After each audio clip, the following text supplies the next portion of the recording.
ating perps yan. Different generations. Alano, of course, in the Scotty Thompson era. Siyempre si Christian Pagaran, kakagaling lang doon. Recent yan. Gravera shoots over sa Lubre. That will miss. Escobedo nagmamadali. In and out dribble, crossover behind the back. Bigay kay De Chavez. That's a three. And that won't go. Bagsak si Alano. And a whistle going against Sevilla. Both teams already in penalty. Chris is 0 out of 5 from the outside in this game. It's just been that kind of night para sa Davao.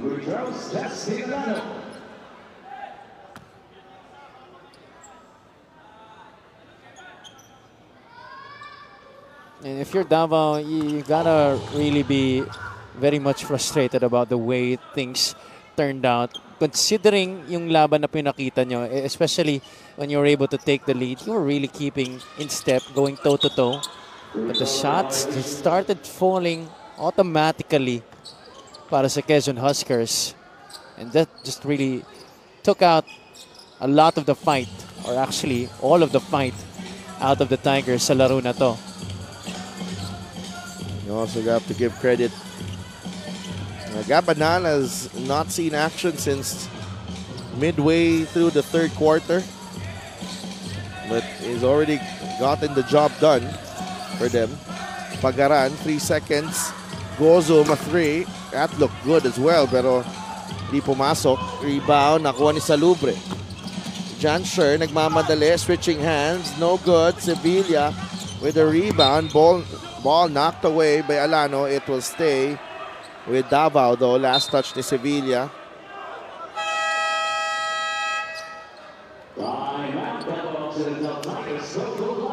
The Tigers sue for time. And now it's just all about executing right now in these final seconds para sa Tigers. We'll be right back.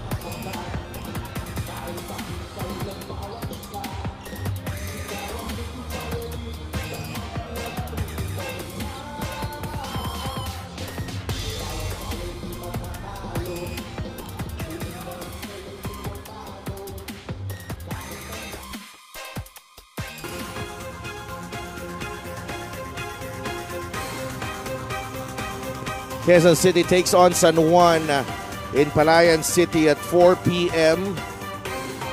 It's an appetizer to a gigantic showdown later on. Rizal also in action against Pasig, but all eyes will be on this matchup.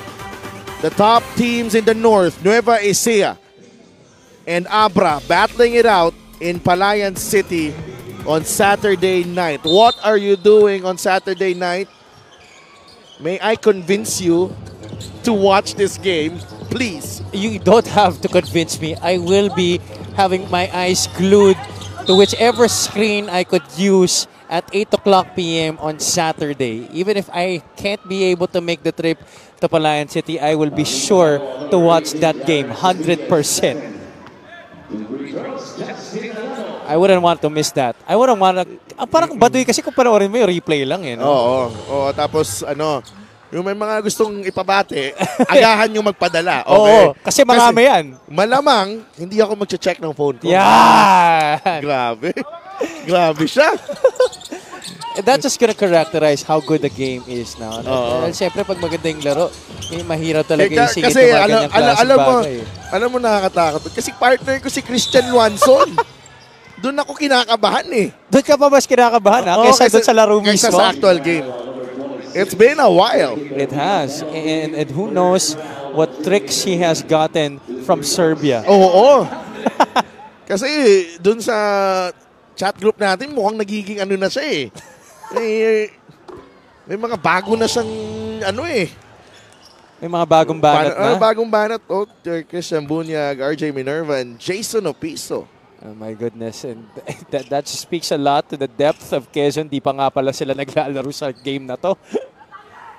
Binigyan ng chance ni Coach Eric si Will and Rodel. 91-60, all over but the final score here. Escobedo Oh, step back 3. Grabe din yung handles ito ni Raymart Escobedo, no? Yeah, and the feet work as well.